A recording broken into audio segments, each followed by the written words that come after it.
আলাইকুম পিপিএস গ্রুপবাসী সবাই কেমন আছি? আশা করি তোমরা সবাই ভালো আছো। যদিও আমরা বর্তমান পরিস্থিতিতে ভালো থাকার মতো অবস্থায় নাই, তারপর ভালো থাকতে হবে, করার কিছু নাই। তো তোমরা যারা যারা আছো, কে কোথায় থেকে আমাকে দেখতেছো, কার কোন কলেজ, তারা একটু কমেন্ট বক্সে জানাই দাও। হ্যাঁ, আর তোমাদের জন্য তো অবশ্যই শুভকামনা থাকবে। এবং তোমরা একটা কাজ করো, বরাবরের মতো এই ক্লাসটা শেয়ার করো তোমাদের ওয়ালে। ক্লাসটা শেয়ার করে তোমাদের বন্ধুদের জানাই দাও যে এখানে ক্লাস হচ্ছে। এবং হ্যাঁ, যত বন্ধু আছে সকল বন্ধুকে মেনশন করো, ধুমায়া মেনশন করো। আর কারণ আজকে কোপানো ক্লাস হবে, তো খেলা হবে, জমানো খেলা হবে। এই খেলা যাতে তোমার কোনো বন্ধু মিস না করে, সে ক্লাস করে যখন উপকৃত হবে সে তখন কিন্তু তোমার জন্য দোয়া করবে। তো সবকিছু মিস না করতে চাইলে বন্ধুকে মেনশন করো, ক্লাসটা শেয়ার করে দাও, আর শেয়ার করে কমেন্টে লেখো ডান। আর আমি তোমাকে অভয় দিচ্ছি, ইনশাআল্লাহ ইনশাআল্লাহ তোমার বলবিদ্যা সম্পর্কে, ম্যাথের বলবিদ্যা বলি, ফিজিক্সের বলবিদ্যা বলি, এখন তোমার যে ধারণা আছে ক্লাসটা করার পরে তোমার সেই ধারণাটা ইনশাআল্লাহ দূর হয়ে যাবে। তুমি দেখবে মেকানিক্স আসলে অতটা কঠিন না, বরং যতটা কঠিন আগে ভেবেছি ঠিক ততটাই সহজ। খেলা হবে আজকে ইনশাআল্লাহ। তো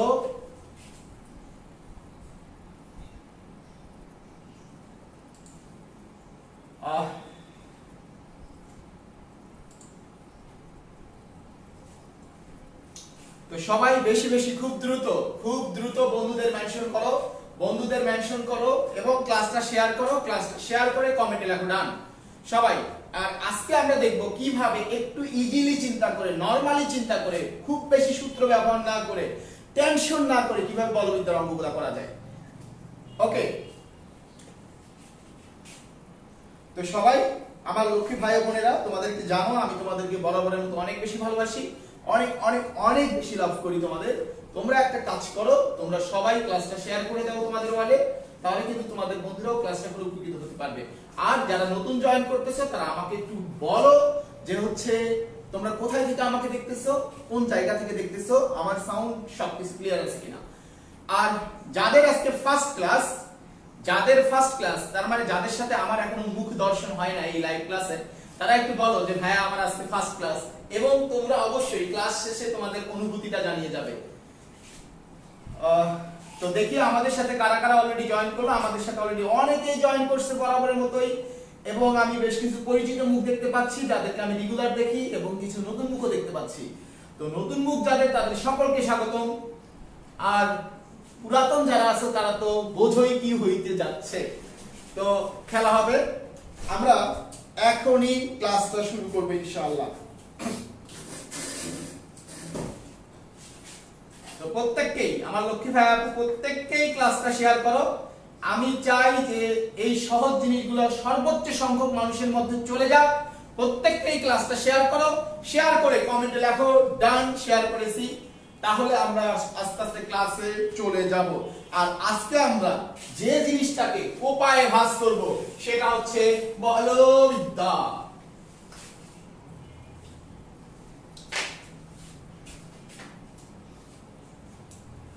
তো রেডি, 1 2 3। আমাকে ফার্স্ট অফ অল যে কনসেপ্টটা বুঝতে হবে সেটা হচ্ছে পাপা, পা, পা, মা, মা। দেখো, আমি তোমাকে বলতেছি, তুমি যদি পুরো বলবিদ্যায় জাস্ট তিনটা কনসেপ্ট জানো, আমি আবার বলতেছি, পুরো বলবিদ্যায় তুমি যদি জাস্ট, বলবিদ্যা না স্থিতিবিদ্যায় পুরো জাস্ট তিনটা কনসেপ্ট জানো, তুমি এই স্থিতিবিদ্যা অধ্যায়ের সকল অঙ্ক করতে পারবে। শুধুমাত্র তিনটা কনসেপ্ট, আমরা আজকে তিনটাই শেখার চেষ্টা করব, এখন যতদূর শেষ করা যায়। তো আমরা একটু শুরু করার চেষ্টা করি, আরো বন্ধু জয়েন করুন। দেখো, আমরা প্রথমে ছোট্ট একটা জিনিস আলোচনা করি, পা, পা, মা, মা। এই যে এটা একটা ভেক্টর, এই ভেক্টরে এটা হলো পাদবিন্দু, পাদবিন্দু। এই পাদবিন্দুকে আমি সংক্ষেপে বলি হলো পা। আর এটা কি শীর্ষবিন্দু, এই যে দেখো এটা শীর্ষ, এটা হলো মাথা। তাহলে এই পাশের বিন্দুটাকে আমি বলবো শীর্ষবিন্দু বা মাথা, আর মাথাকে আমি সংক্ষেপে বলবো হচ্ছে মা। তার মানে এই মাথা যে পাশে, ওই পাশের অংশটা হচ্ছে মা, আর এই যে এই তার বিপরীত পাশের অংশটা হচ্ছে পা। এখন তুমি একটা জিনিস মাথায় রাখবে, লব্ধি সব সময় লব্ধি সবসময় মাঝখান দিয়ে ক্রিয়া করে। সবাই কমেন্টে লেখো, লব্ধি সবসময় মাঝ বরাবর ক্রিয়া করে। লব্ধি সবসময় মাঝ বরাবর ক্রিয়া করে। তার আগে আমাদের একটা প্রশ্নের উত্তর দাও দেখি ভাইয়া। এখানে দুইটা ভেক্টর, এটা একটা ভেক্টর p, এটা একটা ভেক্টর q, এদের মধ্যবর্তী কোণ হলো 60 ডিগ্রি। তাহলে আমাকে একটু বলো তো দেখি এই ভেক্টর দুইটার অন্তর্ভুক্ত কোণ কত? আমি তোমাকে আরেকটা প্রশ্ন করব যে এটা একটা ভেক্টর, এটা একটা ভেক্টর, এদের অন্তর্ভুক্ত কোণ, এখানেও এই কোণটা 60 ডিগ্রি, তাহলে মধ্যবর্তী কোণ কত? এখন তোমরা যারা যারা জানো একটু কমেন্টে জানায় দাও।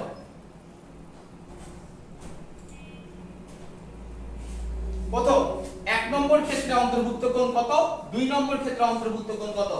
এই ক্ষেত্রে তোমরা হয়তো অনেকেই বলবে যে ভাই এদের অন্তর্ভুক্ত কোণ তো দেয়াই আছে 60 ডিগ্রি, কিন্তু ভেক্টরের নিয়ম হচ্ছে কোণ বের করতে হলে তোমাকে এই নিয়মটা মানতে হবে যে হয় পাপা মানতে হবে না হলে মা মা মানতে হবে। এখন তুমি খেয়াল করো এই বিন্দুতে এই ভেক্টরের কি মানছে?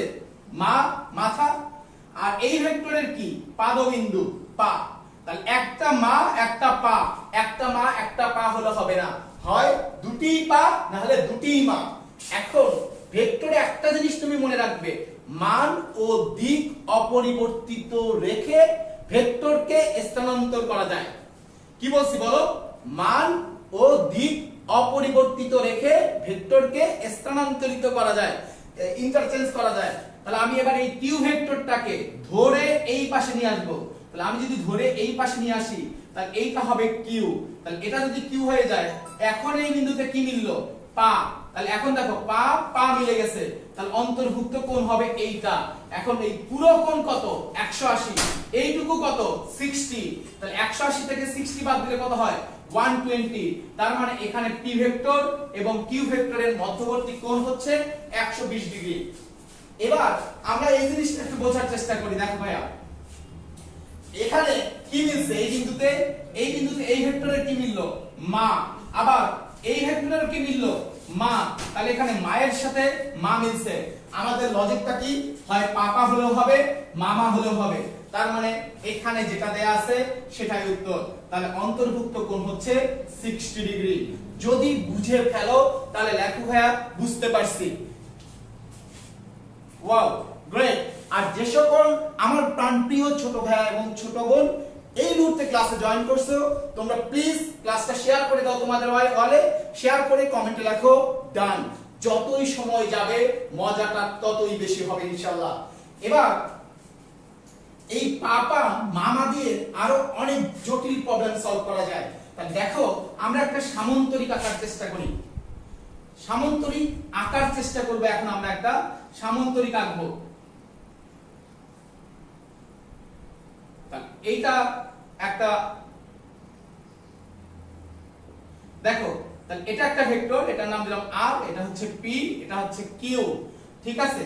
আর এটা হচ্ছে s, এই কর্ণটা হচ্ছে s। এখন তুমি একটা জিনিস চিন্তা করো যে সামান্তরিক সূত্রটা কি? তোমরা তো আগে অনেক ভাবে শিখছো, এবার আমার মতো করে শেখো যেটা যাতে তুমি খুব সহজে অ্যাপ্লিকেশন করতে পারো। কোনো কিছু চিন্তা করার দরকার নাই। আমি জানি এই যে কোনো একটা বিন্দু নাও, সাপোজ এই বিন্দুটা নিলাম, রেডি? তাহলে এই বিন্দুটা নিলাম, তাহলে এই বিন্দু নিছি, যে কোনো একটা বিন্দু, এই বিন্দু। তাহলে যেটা মাঝখান দিয়ে যাবে সেটা হবে লব্ধি। তাহলে যেটা মাঝখান দিয়ে যাবে সেটা লিখবে এক পাশে, আর বাকি যে দুটো ভেক্টর থাকবে এটাকে লিখবা অন্য পাশে, p আর q। লেখা শেষ। এবার এই বিন্দুতে যার পা মিলবে সেটা প্লাস, তাহলে পা মিললে প্লাস, মা মিললে মাইনাস। এই জায়গায় এটা একটু মাথায় রাখো, পা যদি মেলে তাহলে প্লাস, তাহলে মাথা আসলে কি হবে? মাইনাস। তাহলে তুমি খেয়াল করো এই বিন্দুতে p এর কি মিলছে? পা মিলছে, তাহলে p প্লাস, লেখার দরকার নাই। q এর কি মিলছে? পা মিলছে, তাহলে q কি? প্লাস। r এর কি মিলছে? r এরও পা মিলছে, তাহলে r এর চিহ্নটাও কি হবে? প্লাস। তাহলে আমরা লিখতে পারবো r p + q। খেলা খতম। এবার আমি এই বিন্দুর কথা চিন্তা করি। খেয়াল করো এই ভেক্টরটা যদি q হয় তাহলে এই পাশের এই ভেক্টরটাও কি হবে? q। এখন তুমি একটা জিনিস চিন্তা করো, তাহলে এই বিন্দুটা আমি নেব, তাহলে এই বিন্দু দিয়ে মাঝখান দিয়ে বরাবর কোনটা গেছে? s। তাহলে আমি এই পাশে লিখব হচ্ছে s। আর এই পাশে লিখবো বাকি দুইটা, তাহলে কোনটা কোনটা কিউ আর পি, তাহলে এক পাশে লিখবো কিউ আর একটা লিখবো হচ্ছে পি। এখন যদি পা মেলে তাহলে চিহ্ন দেব প্লাস, মা মিললে মাইনাস। তাহলে এই বিন্দুতে দেখো পি বিন্দুর কি মিলছে, পি বিন্দুর মিলছে হলো মা, তাহলে পি বিন্দুর চিহ্নটা হবে মাইনাস। কিউ বিন্দুর কি, কিউ ভেক্টরের কি মিলছে পা, এই যে পাদ বিন্দু, তাহলে কিউ ভেক্টর হবে প্লাস। আর এস ভেক্টরেরও কি মিলছে পা, তাহলে এস ভেক্টরের হবে প্লাস। তার মানে এস সমান আমরা লিখতে পারবো কিউ মাইনাস পি। অনুরূপভাবে আমি যদি দিকটা চেঞ্জ করে দিতাম তখন কি হয়ে যেত, পি মাইনাস কিউ হয়ে যেত, তাই না, পি মাইনাস কিউ হয়ে যেত। মানে এটা সংক্ষেপে আমি যদি দিক চেঞ্জ করে দেই তাহলে এটা বোঝার জন্য আমি এভাবেও রাখতে পারি যে পি ডেল কিউ, কখনো কখনো পি প্লাস কিউ হবে, কখনো কখনো পি মাইনাস কিউ হবে, কখনো কখনো কিউ মাইনাস পি হবে।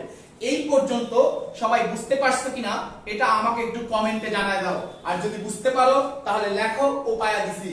এবার আমরা ত্রিভুজ সূত্রটা একটু বোঝার চেষ্টা করি যে ত্রিভুজ সূত্র তোমরা কত ভাবে চিন্তা করো, আমি এত ভাবে আসলে নিজেও বুঝি না। ধরো এটা একটা পি ভেক্টর, তুমি তোমার মতো করে দিক দাও, তোমার মতো করে দিক দাও, আমার কোনো সমস্যা নাই, আমার কোনো সমস্যা নাই বোঝার জন্য।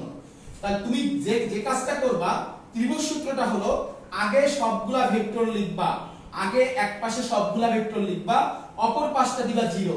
এবার যে কোনো বিন্দু থেকে শুরু করবা, পা পাইলে প্লাস, যে কোনো এক পাশ থেকে শুরু করবা, যে কোনো বিন্দু থেকে, পা পেলে প্লাস, মা পেলে মাইনাস।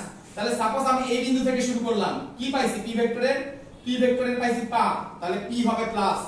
দেখো কিউ ভেক্টরে কি পাইছি, মা পাইছি, তাহলে কিউ হবে মাইনাস, গেল এই বিন্দুতে গেলাম। এবার আর ভেক্টরের কি পাইছি, দেখো আর ভেক্টরের কি পাইছি, মাথা পাইছি, তার মানে কি মাইনাস। তার মানে আমরা এখানে লিখতে পারবো p q r, খেলা শেষ, এটাই ফর্মুলা। এবার দেখো আমি একটু অন্যভাবে চিত্রটা আঁকি, এটা এইদিকে, এটা এইদিকে, এটা এইদিকে। তাহলে যে কোনো বিন্দু থেকে শুরু করব, তাহলে আমি এক পাশে 0 দেব, আরেক পাশে তিনটা ভেক্টর লিখব p q r। এখন আমাদের নিয়মটা কি, এক বিন্দু থেকে শুরু করি, তাহলে এটা যদি p হয়, এটা যদি q হয়, এটা যদি r হয়, তাহলে দেখো এই বিন্দুতে p বিন্দুর কি পাইলাম, p বিন্দুর পাইলাম পা মানে কি প্লাস, q বিন্দুর কি পাইলাম, q বিন্দুরও পা পাইছি, তাহলে q হবে প্লাস। এখানে চলে আসলাম, আর বিন্দুর কি পাইলাম, পা পাইলাম, এটা হবে প্লাস। তার মানে p + q + r = 0। কোনো ফর্মুলা দরকার নাই, পা পেলে হবে প্লাস, মা পেলে হবে মাইনাস। এই ছিল ত্রিভুজ সূত্র, সামান্তরিক সূত্র। একটু বলো যে তোমরা কোপায়া ভাঁজ করতে পারতেছো কিনা। আর যারা যারা কোপায়া ভাঁজ করতেছো, তোমার বন্ধু কেন এই কোপানো থেকে মিস করবে, একদম কোপায়া মেনশন করো, এটা তোমরা কোপায়া মেনশন করো, সামনের ক্লাসগুলো আরো কোপানো হবে ইনশাআল্লাহ। তো আমরা তাহলে এই বেসিক জিনিসগুলা বুঝছি, সামান্তরিক সূত্রে বিন্দু দিয়ে চিন্তা করব, আর এই সূত্রে ত্রিভুজের ক্ষেত্রে আমি এক পাশ থেকে যাওয়া শুরু করব। তাহলে আশা করি এই সামান্তরিক ত্রিভুজ সূত্র রিলেটেডে তোমার আর কখনো প্যাচ লাগবে না। এবার আমরা যে কাজটা করতে চাচ্ছি, এই সামান্তরিকের ক্ষেত্রে আমরা সবাই জানি এই r এর মানটা হলো, মানে লব্ধির মান কত, যদি এই কোণটা আলফা হয়, তোমরা সবাই জানো যে মধ্যবর্তী কোণ যদি আলফা হয় এবং এই লব্ধি যদি এই p ভেক্টরের সাথে থিটা কোণ তৈরি করে, তাহলে আমরা একটা বেসিক জিনিস জানি, সেই বেসিক জিনিসটা কি, r সমান p² যোগ q² যোগ 2pq cos আলফা। আমি একটু পরে এটা প্রমাণ দেখাবো, কিন্তু সেটাও একটা কোপানো নিয়মে দেখাবো ইনশাআল্লাহ। দেখো আমরা প্রমাণ একটু পরে দেখবো। তাহলে এখানে একটা কি দেব, রুট। এখন আমার উদ্দেশ্য হচ্ছে s এর মান বের করা, s এর মান।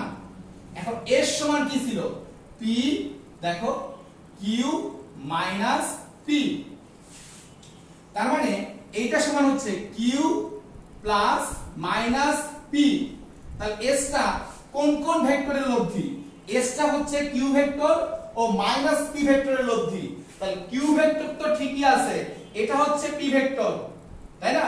তাহলে মাইনাস p ভেক্টর কোন দিকে, মাইনাস p ভেক্টর হচ্ছে এখন যে p ভেক্টর তার বিপরীত দিকে, তার মানে এই দিকে, দেখো এই দিকে এই দিকে, তাহলে এই ভেক্টরটা হচ্ছে আমাদের মাইনাস পি, তাহলে এইটা হচ্ছে আমাদের মাইনাস পি। এখন তুমি একটা জিনিস চিন্তা করো, তাহলে এই বিন্দুতে, তাহলে এই এসটা হলো কিউ ভেক্টর আর মাইনাস পি ভেক্টরের লব্ধি, তাহলে অন্তর্ভুক্ত কোণ কোনটা নিতে হবে? তাহলে কিউ ভেক্টরেরও পা মিলছে, এই যে মাইনাস পি ভেক্টরেরও কি মিলছে? পা মিলছে, তার মানে অন্তর্ভুক্ত কোণ নিতে হবে হলো এইটা। এখন এই কোণটা যেহেতু আলফা, খেয়াল করো এই কোণটা যেহেতু আলফা, এটা হচ্ছে একই রেখা। এখন এই রেখা আর এই রেখা সমান্তরাল, তাহলে আমাদের এই পাশের কোণটাও কত হবে? আলফা হবে। এখন এই কোণটা যদি আলফা হয়, এই যে পুরো কোণটা কত? 180, পুরো কোণটা কত? 180, আর এই কোণটা কত? আলফা, তাহলে এই পাশের কোণটা কত হবে? 180 মাইনাস আলফা। তাহলে এই জায়গায় এই কোণের মানটা হবে 180 মাইনাস আলফা। তাহলে আমাদের মানটা কত হবে খেয়াল করো, তাহলে এটা হবে Q square plus minus P, এটার উপর স্কয়ার, তার মানে পি স্কয়ার যোগ 2pq ভেক্টর দ্বয়ের মধ্যবর্তী কোণ। ভেক্টর দ্বয়ের মধ্যবর্তী কোণ কত? cos, দেখো এই যে এই ভেক্টরটা q আর মাইনাস p ভেক্টর অন্তর্ভুক্ত কোণ হচ্ছে 180 মাইনাস আলফা, 180 মাইনাস আলফা। দেখো এটার উপরে হবে রুট, তাহলে আমি যদি ক্যালকুলেশন করি তাহলে এইটার মান আসবে রুট ওভার পি স্কয়ার যোগ Q square cos 180 minus alpha, যেহেতু 90 এর জোড় গুণিত 180 মানে কি 90 ইনটু 2, 90 এর জোড় গুণিত হলে cos cosই থাকবে, তাহলে 2pq cos আলফা। এখন চিন্তা করতে হবে যে কার ঘরে যায়? 90 ইনটু 2 এক সমকোণ, দুই সমকোণ, তারপরে কি আছে? মাইনাস, মাইনাস, তার মানে এটা কার ঘর? এটা কার ঘর? সাইনের ঘর, তাহলে cos কার ঘরে গেল? সাইনের ঘরে গেল, তাহলে এটা চিহ্নটা কি হবে? প্লাস না মাইনাস? মাইনাস, তাহলে এখানে আমি একটা মাইনাস দিয়ে দিলাম। তাহলে আমরা পাইলাম s এর মান হবে p square plus q square minus 2pq cos alpha. তাহলে তুমি খেয়াল করো s এর মান হবে p square plus q square minus 2pq cos alpha. তাহলে এখানে আমাদের একটা গুরুত্বপূর্ণ পড়া পেয়ে গেছি, লব্ধি যে কর্ণটা সেটা হলো প্লাস 2pq cos আলফা, আর এই জায়গায় আরেকটা যে কর্ণ থাকে অন্য কর্ণটা হলো মাইনাস 2pq cos আলফা। একটু আমাকে বলো ভাইয়া যে এই পর্যন্ত তোমাদের কোনো সমস্যা আছে কিনা? যদি থাকে আমি অবশ্যই সেটা রিপিট করব ইনশাআল্লাহ।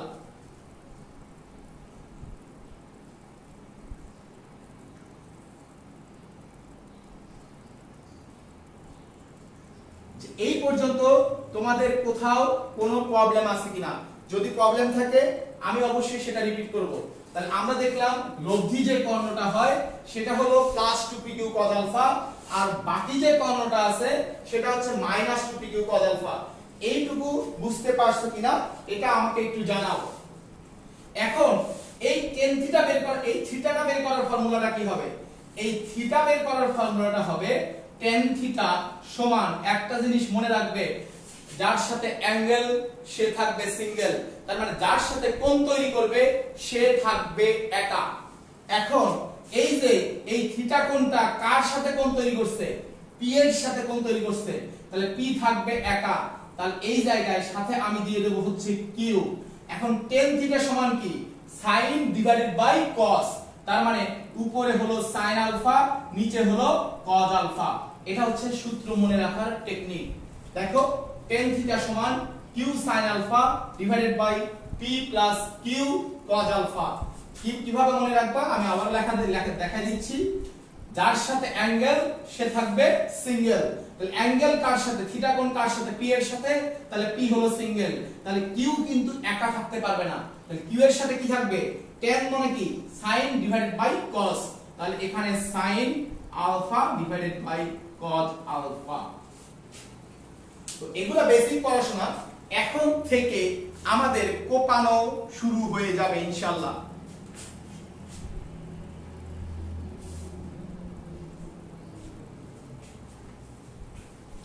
রেডি 1 2 3 আমাদের ফার্স্ট অঙ্ক।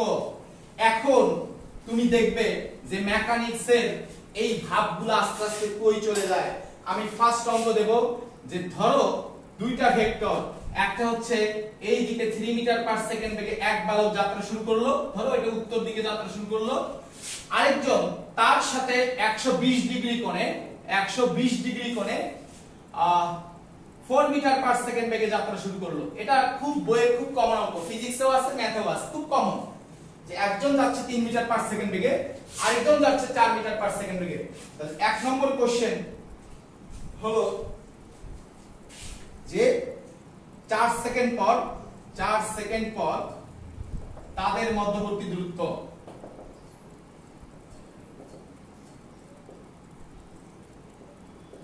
তো আমাকে এবার তুমি একটা প্রশ্নের উত্তর দাও। এখন 4 সেকেন্ড পর এই জায়গায় তাদের মধ্যবর্তী দূরত্ব ধরো 4 সেকেন্ড পর সে গেছে এখানে, এই গেছে এখানে, তাহলে আমাদের কি এই ডিসটেন্সটা বের করতে বলছে না? হ্যাঁ, খেয়াল করো, এই ডিসটেন্সটা বের করতে বলছে না? তাহলে আমাকে একটু বলো তো দেখি, এইটা কোন কর্ণ, আর কর্ণ না এস কর্ণ? আর কর্ণ কোনটা? লব্ধি। লব্ধি হলো যেটা মাঝ বরাবর ক্রিয়া করে, তাই না? আচ্ছা আমি আগে 2 নম্বরটা বের করি যে লব্ধি বেগ কত হবে তাহলে, যে এই বিন্দুতে না, এটা যে লব্ধি বেগ বলা যায় না। তাহলে বলো এখানে আর কর্ণ বের করতে বলছে না এস কর্ণ বের করতে বলছে? আমাকে এটা একটু বলো।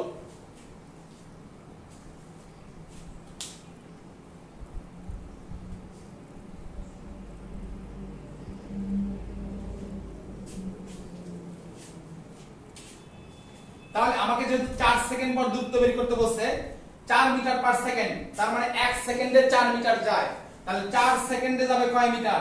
4 সেকেন্ডে যাবে 4 * 4 = 16 মিটার। আর এটা 4 সেকেন্ডে যাবে 3 * 4 = কত? 12 মিটার। তাহলে এক দিকের ভেক্টর হলো 12, আরেক দিকের ভেক্টর কত? 16। এখন বলো এটা কি আর কর্ণ না এস কর্ণ? এবং আমি কিন্তু উত্তর পাওয়া শুরু করে গেছি, এটা হচ্ছে এস কর্ণ। এস কর্ণ বের করার সূত্রটা কি? p² + q² - 2pq cos alpha. তার মানে একটা হচ্ছে 12² আরেকটা হচ্ছে 16², তারপরে -2 * 12 * 16, মধ্যবর্তী কোণ কত? 120, তাহলে cos 120। এখন দেখো তোমরা আগে কিভাবে করতে, একটু চিন্তা করে দেখো, অঙ্ক কিন্তু শেষ। আমাদের ত্রিভুজ সূত্র, ভিন্ন নিয়ম, ব্যতিক্রম এগুলা দেখার টাইম নাই ভাইয়া, অঙ্ক শেষ। যদি বুঝে থাকো তাহলে দেখো কোপায়া দিছি যে লব্ধি বের করতে বললে যদি বলতো যে এখানে আমি বল প্রয়োগ করছি, দুইটা বস্তু দুই দিকে চলে গেল, তাহলে এখানে লব্ধি বেগ কত হবে? তাহলে লব্ধি বেগ কত হইতো যদি বলতো লব্ধি বেগ? এখন লব্ধি বেগ মানে কোন কর্ণ? আর কর্ণ। তাহলে আর সমান কত? তখন হইতো √p² + q² + 2pq cos alpha. তখন আমি এই ফর্মুলা ব্যবহার করতে পারতাম। এবার আমরা আরেকটা সিম্পল প্রবলেম বোঝার চেষ্টা করি। দেখো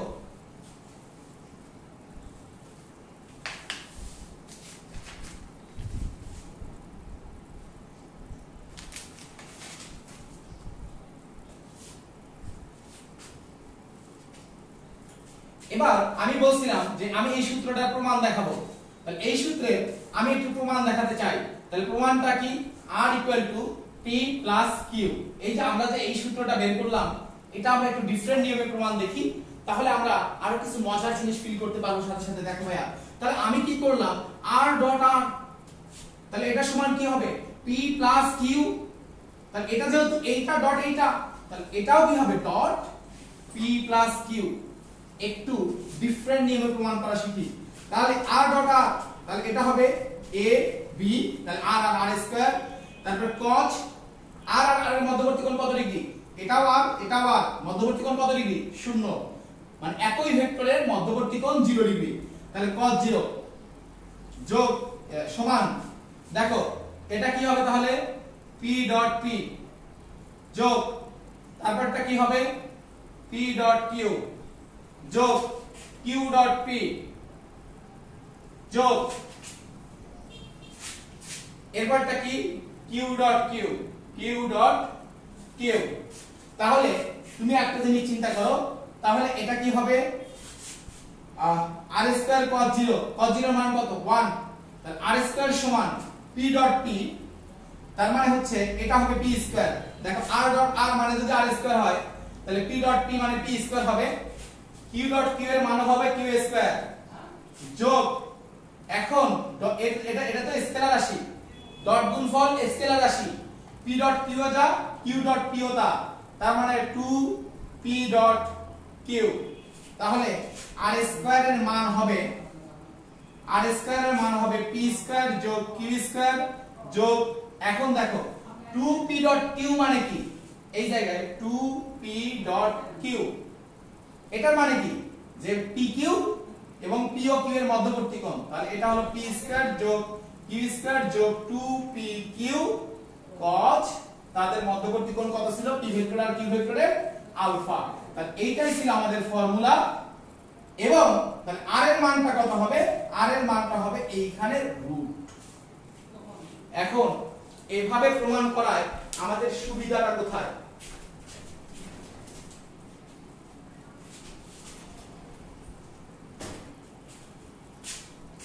দেখো এইভাবে প্রমাণ করার সুবিধাটা কোথায় সুবিধাটা হচ্ছে তুমি আগে দুইটা ভেক্টরের লব্ধি নির্ণয় করতে পারতা কিন্তু এখন তোমার কাছে তিনটা ভেক্টর আছে তিনটা ভেক্টর কত p q r এদের লব্ধি কত হবে এদের লব্ধি দেখো অথবা তোমার কাছে চারটা ভেক্টর আছে p q r s চারটা ভেক্টর আছে তাহলে এদের লব্ধি কত আমরা এই সমীকরণ থেকে সিদ্ধান্ত নিতে পারবো দেখো যে তোমার ডট গুণফল হয় কয়টা ভেক্টরে দুইটা ভেক্টরে তার মানে তোমাকে দুইটা দুইটা করে ভেক্টর নিতে হবে কয়টা কয়টা করে ভেক্টর নিতে হবে দুইটা দুইটা করে ভেক্টর নিতে হবে তাহলে আমি যদি এখানে দুইটা দুইটা করে ভেক্টর নেই তাহলে একটা হবে p ডট q আরেকটা হবে q ডট r আরেকটা হবে r আর p r ডট p হ্যাঁ এবং এদের লব্ধি যেহেতু p q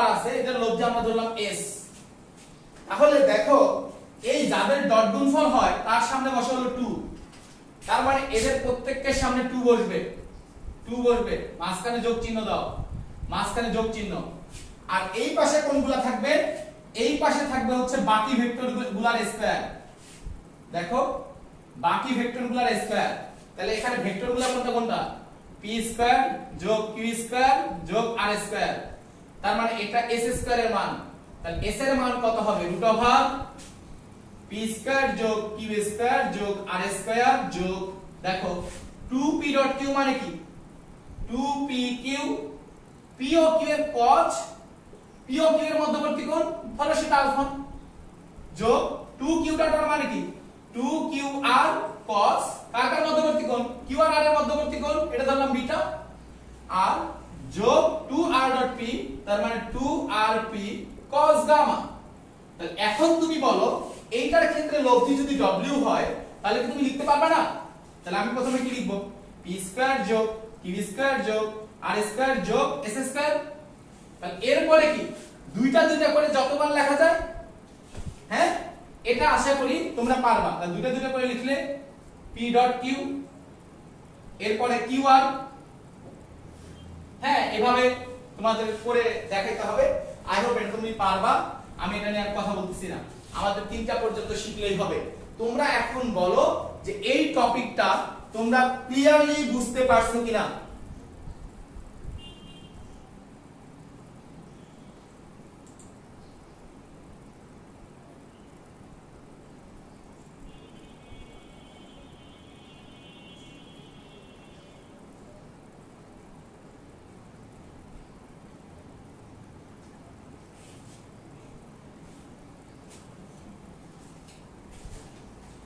তাহলে আমরা কিন্তু এখন তিনটা ভেক্টর পেলেও লব্ধির মান বের করতে পারবো এবার আমরা কিছু প্রবলেম সলভ করি দেখো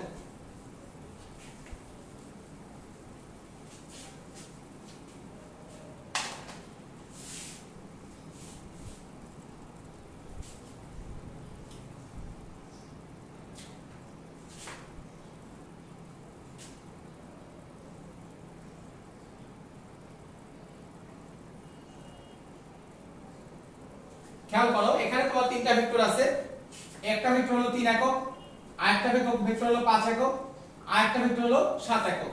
যে তোমার কয়টা ভেক্টর আছে এখানে? তিনটা ভেক্টর আছে। তোমাকে বলা হলো যে এই তিনটা ভেক্টরের লব্ধির মান কত। এই তিনটা ভেক্টরের লব্ধির মান কত? এখানে প্রত্যেকটা কোণ হচ্ছে 120 ডিগ্রি। 120 ডিগ্রি। এই অঙ্কটা আমরা চারটা প্রসেসে সলভ করব ইনশাআল্লাহ। যে এখানে তিনটা ভেক্টর আছে, এই তিনটা ভেক্টরের লব্ধির মান কত। তাহলে আমরা ধরে নেই যে এই তিন ভেক্টরের লব্ধি এই বরাবর কোথাও কোন দিক বরাবর ক্রিয়া করবে, সেই লব্ধিটার মান আমরা বের করতে চাচ্ছি। তাহলে আমাদের প্রসেস নম্বর 1 নম্বর প্রসেস, খুব ভালো করে বোঝো যে এই সূত্রটা আমরা অ্যাপ্লাই করব। যে প্রথমে আমি কি লিখব? তিনটা ভেক্টর লিখব, 3 square plus 5 square plus 7 square যোগ, তাহলে দুটো দুটো করে নেব, তাহলে 2 ইনটু 3 ইনটু 5। এখন কার কার মধ্যবর্তী কোণ? 3 আর 5 এর মধ্যবর্তী কোণ। তাহলে 3 আর 5 এর মধ্যবর্তী কোণ কত? 120। দেখো তাহলে এটা হবে cos 120 যোগ, এবার কোনটা কোনটা নিতে হবে? 3 5 নিছি, তাহলে এবার হলো 5 7, তাহলে 2 ইনটু 5 ইনটু 7। এরপরে কি হবে? cos কার কার মধ্যবর্তী কোণ? 5 আর 7 এর মধ্যবর্তী কোণ। তাহলে 5 আর 7 এর মধ্যবর্তী কোণ কত? 120। তাহলে 5 ও 7 এর মধ্যবর্তী কোণ 120 যোগ, এবার আরেকটা লজিক কি? আরেকটা লজিক হচ্ছে আমি 5 7 নিছি, তাহলে এখন বাকি আছে কোনটা? 7 আর 3, তাহলে 2 ইনটু 7 ইনটু 3 cos 120। তো তুমি যদি এটা ক্যালকুলেশন করো তাহলে আমি জানি, তোমরা করে দেখবা, এই লব্ধির মান হবে, এই লব্ধির মান কত হবে? এই লব্ধির মান হবে √3 ইনটু 2 নিউটন। তুমি ক্যালকুলেশন করে দেখবা যে এই লব্ধিটার মান কত হবে? √3 ইনটু 2 নিউটন। এখন আমি এটা দেখে বলতে পারছি, তুমি কি দেখে বলতে পারবা না? তুমি দেখে বলতে পারবা। এবার তোমাকে আমি একটা শর্টকাট শিখাই দেই, তবে এটা মনে রাখলে হবে না, মনে রাখলে হবে, আমরা বেসিক দিয়েও করব, খুব সহজে। দেখো এবার যদি দেখো বলগুলো সমান্তর ধারা তৈরি করছে, বলগুলো সমান্তর ধারা, হ্যাঁ, তাহলে এটা হচ্ছে আমাদের ট্রিক্স, খেয়াল করো। তাহলে বলগুলো সমান্তর ধারা তৈরি করছে, তাহলে লব্ধির মান হবে √ বল সংখ্যা বা ভেক্টর সংখ্যা ইনটু সাধারণ অন্তর। দেখো √ বল সংখ্যা ইনটু সাধারণ অন্তর। তাহলে √ বল সংখ্যা কত? আমাদের এখানে তিনটা বল আছে, 3 5 7, তার মানে বল আছে হলো 3টা। আর সাধারণ অন্তর কত? সাধারণ অন্তর দেখো এখানে সাধারণ অন্তর হলো 3 5 7, তার মানে হলো 2। তাহলে সাধারণ অন্তর হলো 2, তাহলে ক্যালকুলেশন করলে হয় 2√3। এই যে 3 থেকে 5 বাড়ছে 2 বাড়ছে, 5 থেকে 7 বাড়ছে 2 বাড়ছে, তার মানে এখানে आंसर হবে 2√3 নিউটন। তাহলে তুমি আমাকে বলো তো দেখি, এখানে তিনটা ভেক্টর যে p q r, এটা হচ্ছে 3p, এটা হচ্ছে 7p, এটা হচ্ছে 11p। 3p 7p সাধারণ অন্তর যা, 7p 11p সাধারণ অন্তর কিন্তু তাই। তাহলে আমাকে একটু বলো যে এইখানে লব্ধির মান কত হবে, আমাকে একটু কমেন্ট করে জানাও। যে একটি বিন্দুতে, প্রশ্নটা হলো কেমন? প্রশ্নটা হবে এরকম, একটি বিন্দুতে 3p 7p 11p মানের তিনটি বল ক্রিয়ারত, তাদের লব্ধি মান কত? আমি আবার বলতেছি, একটি বিন্দুতে 3p 7p 11p মানের তিনটি বল, হ্যাঁ, ক্রিয়ারত, তাদের লব্ধির মান কত?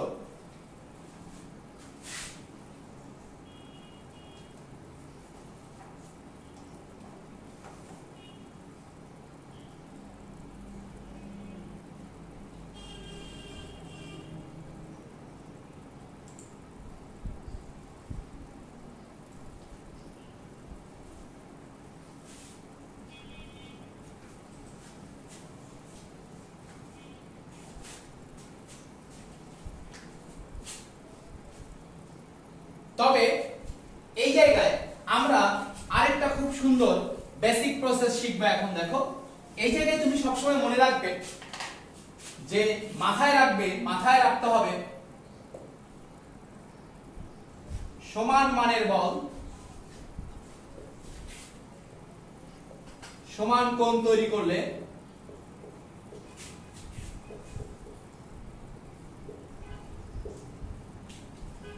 লব্ধি শূন্য হয়। এটা খুবই ইম্পর্টেন্ট কনসেপ্ট। সমান মানের বল সমান কোণ তৈরি করলে লব্ধি শূন্য হয়। তোমরা অনেকেই উত্তর করছো, ম্যাক্সিমামের উত্তর সঠিক হয়েছে, কিন্তু অনেকেই ভুল উত্তর করছো। যে ভুল উত্তরটা কোথায়, যে সবাই দেখছো তিনটা বল, √3 ঠিক আছে, রুট ওভার বল সংখ্যা ইনটু সাধারণ অন্তর। সাধারণ অন্তর ভাইয়া এখানে আছে 7টা গরু আর এখানে আছে 3টা গরু। 7টা গরু থেকে 3টা গরু বাদ দিলে কি 4 হয় না 4টা গরু হয়? কোনটা? 7টা গরু থেকে 3টা গরু বাদ দিলে কি হয়? 4টা গরু হয়। তাহলে 7টা গরু থেকে 7টা পি থেকে 3টা পি বাদ দিলে হবে 4p। তাহলে এইটা হবে आंसर। দেখো এই কনসেপ্টটা আমি আগে নরমালি তোমাকে বুঝাই। তুমি তো জানো এই ভেক্টরের মানও 5 একক সমান, এই পাশে আমি আরেকটা ভেক্টরের মান দেখলাম সেটাও 5 একক। তাহলে দুইটা সমান মানের ভেক্টর একই বিন্দুতে বিপরীত দিকে ক্রিয়াশীল। বলো তো দেখি এখানে লব্ধির মান কত হবে? দুইটা সমান মানের ভেক্টর একই বিন্দুতে বিপরীত দিকে ক্রিয়াশীল, তার মানে এখানে যদি কোনো বস্তু থাকে, এখানে একজন টানবে 5 নিউটন বলে, এও বস্তুটাকে টানবে 5 নিউটন বলে, তার বস্তুটা এখানেই থেকে যাবে। তার মানে লব্ধির মান কত হবে বলো? এই জায়গায় তোমরা সবাই বুঝছো এখানে লব্ধির মান হবে 0। এবার আমি এই নিয়মে এই কথাটা এখানে অ্যাপ্লাই করি। এই জায়গায় মোট কোণ কত? 180 ডিগ্রি। তাহলে খেয়াল করো, সমান মানের ভেক্টর এই পাশেও 180 কোণ তৈরি করছে, এই পাশেও 180 কোণ তৈরি করছে। তাহলে সমান মানের ভেক্টর সমান সমান কোণ তৈরি করছে, তাহলে লব্ধির মান কত? 0। তাহলে এই জায়গায় তোমরা এবার একটা প্রশ্নের উত্তর দিবা যে এইখানে 3টা বল দিছি, এটাও 3 নিউটন, এটাও 3 নিউটন, এটাও 3 নিউটন। তার মানে এই বিন্দুতে 3 নিউটন মানে 3টা বল পরস্পর ক্রিয়াশীল এবং প্রত্যেকের মধ্যবর্তী কোণ 120 120 120। তাহলে বলো তো দেখি এখানে লব্ধির মান কত হবে বলো? এখানে তাহলে লব্ধির মান কত হবে? জাস্ট আমার এই কনসেপ্ট অ্যাপ্লাই করো, आंसर চলে আসবে। দেখো টোটাল কোণ কত? 360। 3 ভাগে ভাগ হয়ে যাচ্ছে, 1 ভাগের মান কত? 120। তাহলে এখানে সমান সমান কোণ তৈরি করছে, তাহলে সমান সমান কোণ তৈরি করলে লব্ধির মান কত হবে বলো? यस, সবাই বুঝে গেছো? তাহলে এখানে লব্ধির মান হবে 0। এবার আমি আরেকটা প্রবলেম বলি, যে ধরো এই জায়গায় এটা এইদিকে, এটা এইদিকে, এটা উপরের দিকে, এটা নিচের দিকে, তাহলে প্রত্যেকটার মধ্যবর্তী কোণ কত? 90। তাহলে আমি দিলাম এটাও 10 নিউটন, এটাও 10 নিউটন, এটাও 10 নিউটন, এটাও 10 নিউটন, না এটা 5 5। আচ্ছা 10 নিউটন 10 নিউটন, এটাও 10 নিউটন। তাহলে এখানেও লব্ধির মান কত হবে? 0 হবে। তাহলে অনুরূপভাবে যদি 5টা ভেক্টর থাকতো, তাহলে প্রত্যেকটা ভেক্টরের মান যদি অন্তর্ভুক্ত কোণ যদি 360/5, তার মানে কত হয়? বেশি না, যা হয় এত হইতো, তাহলে লব্ধির মান হইতো কত? 0। যদি 6টা ভেক্টর থাকতো 360/6, তার মানে কত? 60 ডিগ্রি। তাহলে ধরো এখানে তোমার 6টা ভেক্টর, যে এটা একটা ভেক্টর, এটা আরেকটা ভেক্টর, এটা আরেকটা ভেক্টর, এটা আরেকটা ভেক্টর, এটা আরেকটা ভেক্টর, এটা আরেকটা ভেক্টর, প্রত্যেকটা কোণ 60, প্রত্যেকটা কোণ হলো 60। যদি এরকম হয়, ধরো এটাও 5 নিউটন, এটাও 5 নিউটন, এটাও 5 নিউটন, এটাও 5 নিউটন, এটাও 5 নিউটন, এটাও 5 নিউটন, তাহলে লব্ধির মান কত হবে? অবশ্যই এখানেও লব্ধির মান 0 হবে। তো এটা হচ্ছে কনসেপ্ট। এখন এই কনসেপ্ট দিয়ে আমরা এই অঙ্কগুলো কিভাবে করব এবং যদি সমান্তর ধারা নাও তৈরি করে তাহলে কিভাবে করব, এটাই দেখানোর জন্য আসলে এইটা আলোচনা করা।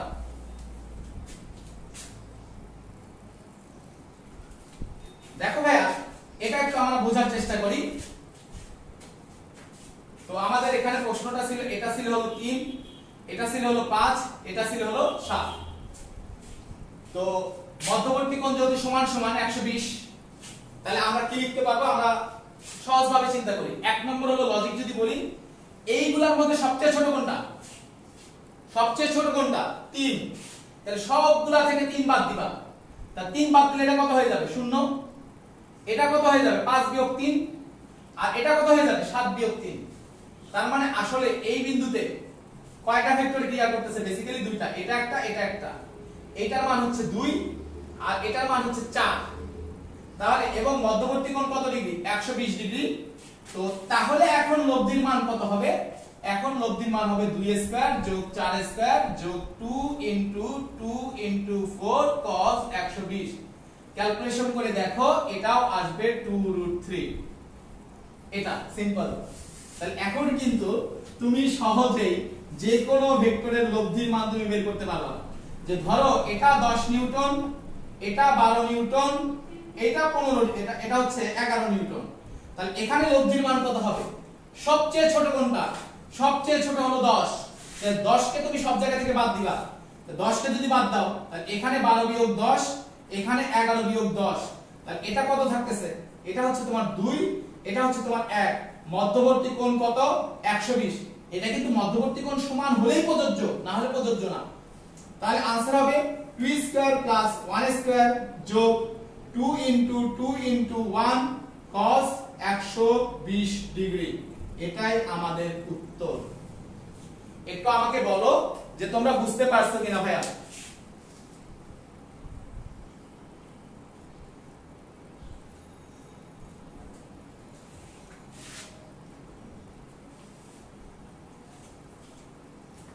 থ্রি কেন একজন জিজ্ঞেস করছে 3 কেন বাদ দিলাম?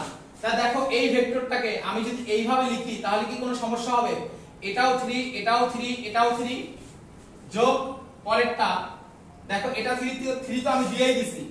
এখানে 5 এর মধ্যে কত দিছি? 5 এর মধ্যে 3 দিছি। তাহলে যোগ এই দিক বরাবর আছে কত? 2। আর এখানে 7 এর মধ্যে কত দিছি? 3। তাহলে এই দিক বরাবর আছে কত? 4।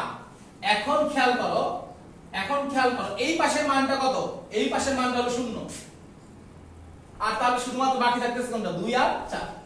তাহলে আমি 2 আর 4 লব্ধি নির্ণয় করলে শেষ। তো আমি এখানে এই কাজটাই শর্টকাটে করে ফেলছি। সবগুলা থেকে 3 বাদ দিয়ে দিছি, যেটা ছোট এটা বাদ দিয়ে দিছি। সিম্পল।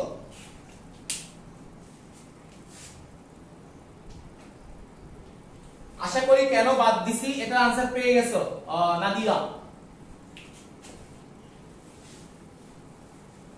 তো আমরা একটা অঙ্ক অনেকগুলা প্রসেসে দেখলাম। তো খেলা এখন শুরু। রেডি? সবাই খেলার জন্য রেডি তো? আমরা বেসিক কিছু জিনিস শিখলাম, এখন খেলার জন্য রেডি। সবাই কমেন্টে লেখো খেলা হবে। লেখো বেটা খেলা হবে ইনশাআল্লাহ।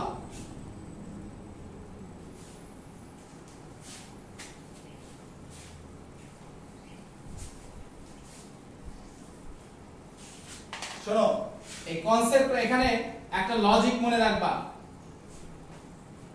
যে ধরো এটা পি ভেক্টর, এটা কিউ ভেক্টর, এটা কিউ ভেক্টর পি কিউ, আর এটা হচ্ছে ভেক্টরের নাম হলো আর।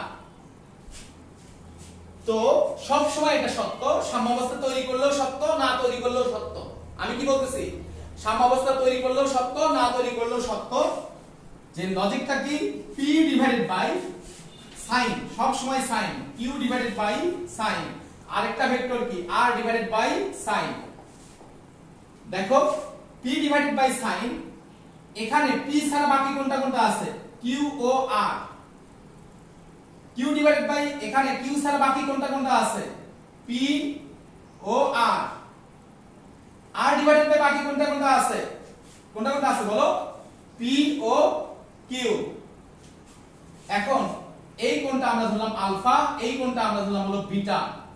এখন দেখো তাহলে আমরা এখানে লিখতে পারবো p divided by sin q ও r এর মধ্যবর্তী কোণ কত? Beta equal to q divided by sin কার কার মধ্যবর্তী কোণ? p ও r, p ও r এর মধ্যবর্তী কোণ কত? Alpha equal to r divided by sin কার কার মধ্যবর্তী কোণ? p আর q এর মধ্যবর্তী কোণ। তাহলে p আর q এর মধ্যবর্তী কোণ কত? Alpha plus beta. তাহলে আলফা প্লাস বিটা, এইটা হবে আমাদের লজিক।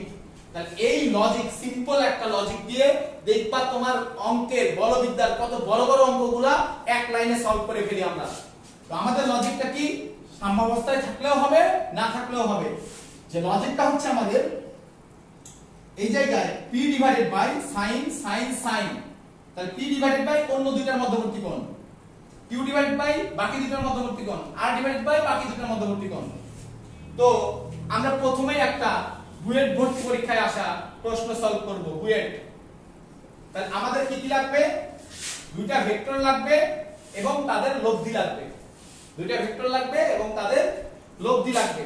তো আমার কোশ্চেন ছিল, এটা একটা গাড়ি, এটা রিসেন্ট একটা বছরে আসছে, এটা একটা গাড়ি। এই গাড়িকে একজন T1 বলে টানতেছে আর একজন T2 বলে টানতেছে। এদের ফলে গাড়িটা এই দিকে চলে যাচ্ছে এবং এই দিক বরাবর বলের মান হচ্ছে 500 নিউটন। তো তোমার কোশ্চেন, এই কোণটা 30 ডিগ্রি, এই কোণটা 45 ডিগ্রি। তাহলে আমরা একটু বেসিক অ্যাপ্লাই করার চেষ্টা করি। তোমাকে বের করতে বলছে T1 equal to what, T2 equal to what. BUET question. দেখো তাহলে T1 ডিভাইডেড বাই বাকি দুইটার মধ্যবর্তী কোণ। তাহলে এখানে তিনটা ভেক্টর পাইছি, তো এটা একটা ভেক্টর, এটা একটা ভেক্টর, এটা হচ্ছে আমাদের লব্ধি। তাহলে T1 ডিভাইডেড বাই বাকি দুইটার মধ্যবর্তী কোণ sin 45। এবার এর সাথে তুমি নিবা জানাটা, একটা অজানা আরেকটা জানা। তাহলে জানাটা কত? 500, 500 আমরা জানি। তাহলে 500 ডিভাইডেড বাই বাকি দুইটার মধ্যবর্তী কোণ T1 ও T2 এর মধ্যবর্তী কোণ। তাহলে T1 আর T2 এর মধ্যবর্তী কোণ কত? এইটুকু 30, এইটুকু 45। তাহলে 30 আর 45 কত হয়? 75। তাহলে sin 75। তাহলে তোমার কিন্তু অঙ্ক শেষ। তাহলে T1 এর মান হবে, এইটা ভাগ আছে, এই পাশে গেলে গুণ হবে। অঙ্কর আনসার ক্লিয়ার। এবার T2 এর মান কত হবে? দেখো T2 ডিভাইডেড বাই বাকি দুইটার মধ্যবর্তী কোণ। তাহলে T2 নিছি, তাহলে এই 500 আর T1 এর মধ্যবর্তী কোণ কত? 30। তাহলে sin 30 সমান, এবার একটা অজানা আরেকটা জানা। তাহলে জানাটা কত? 500। 500 ডিভাইডেড বাই sin বাকি দুইটার মধ্যবর্তী কোণ। তাহলে বাকি দুইটার মধ্যবর্তী কোণ কোনটা হবে? T1 আর T2 এর মধ্যবর্তী কোণ 75, 75। তাহলে এখন এখানে ভাগ আছে, এটা এই পাশে গেলে গুণ হবে। এটাই আনসার। খেলা খতম। একটু আমাকে বলো যে কোপায় দিতে পারতেছো কিনা।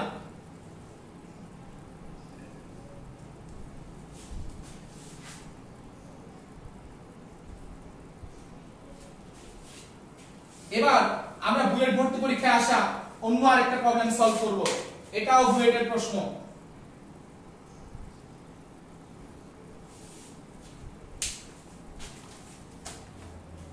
দেখো বুয়েট প্রশ্নটা কি?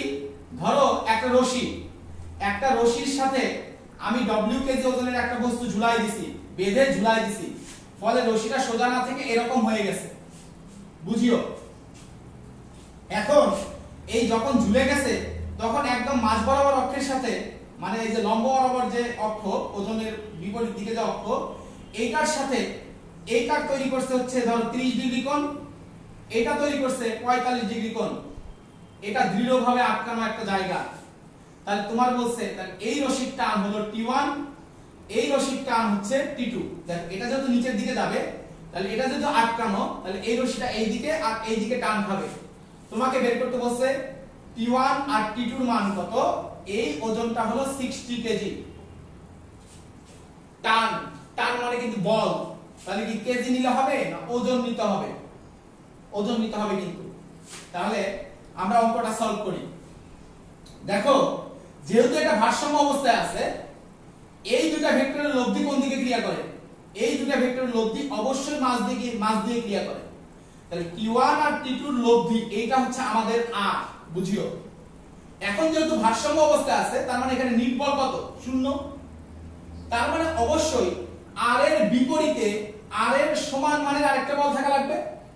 কারণ যখন দুইটা বল সমান ও বিপরীত দিকে ক্রিয়া করে তখনই লব্ধির মান 0 হয়। কারণ এই দুটার যোগফল কোনটা? r, যেটা মাঝখান দিয়ে ক্রিয়া করতেছে। তাহলে এখন খেয়াল করো আরেকটা বল কোন দিকে থাকা লাগবে? এই r এর বিপরীত দিকে। দেখো r এর বিপরীত দিকে একটা বল আছে 60 কেজি।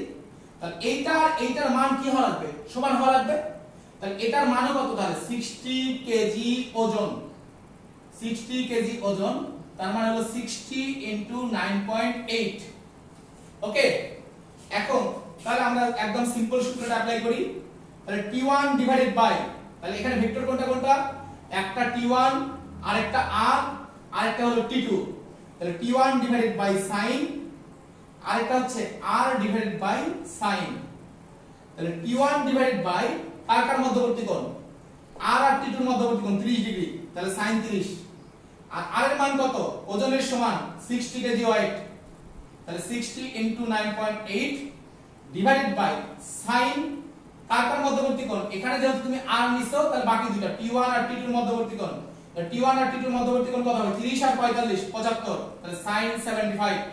তাহলে এইখানে যেহেতু sin 30 নিচে আছে এটা ক্যালকুলেশন করলে এখানে উপরে চলে যাবে, একদম ঝামেলা শেষ, আনসার বুয়েট ভর্তি পরীক্ষা অঙ্ক। এবার আমরা কি বের করব, t2 বের করব। আমাদের লজিক হচ্ছে একটা অজানা আর একটা হচ্ছে জানা। জানাটা কত r 60 * 9.8 ডিভাইডেড বাই, তাহলে আমি যেহেতু t2 নিছি তাহলে r আর t1 এর মধ্যবর্তী কোণ, তাহলে r আর t1 এর মধ্যবর্তী কোণ কত 45, তার মানে sin 45।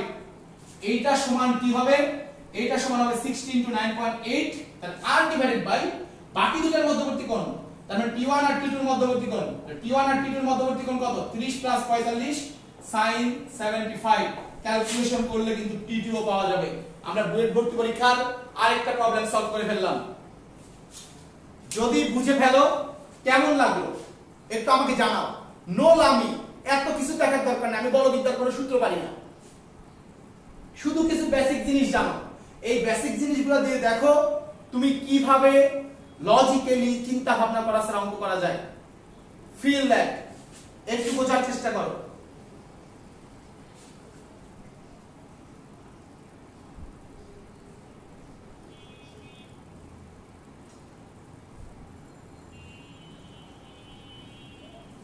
খেলা হবে, দেখো এই জায়গায় দেখো আমরা বুয়েট ভর্তি পরীক্ষার প্রশ্নগুলো আর কত সহজে সলভ করতেছি।